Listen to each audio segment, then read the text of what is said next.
Et si un simple voyage dans les montagnes cachait l'un des mystères les plus troublants de l'histoire?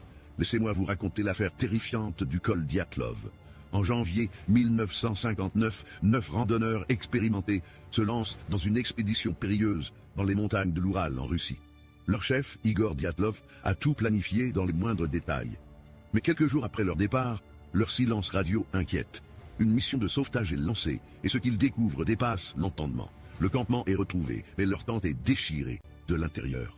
Les randonneurs semblent avoir fui dans une panique totale, laissant derrière eux leurs affaires, leurs chaussures, et même des vêtements chauds, malgré des températures glaciales de 32°C. Les corps sont retrouvés à différents endroits, dispersés dans la neige, parfois à plusieurs centaines de mètres du camp.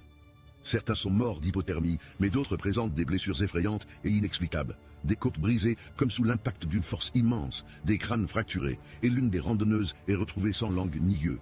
Pourtant, aucun signe de lutte, ni de traces d'attaque animale. Les autorités russes concluent à une force naturelle inconnue, mais l'affaire soulève plus de questions qu'elle n'apporte de réponses.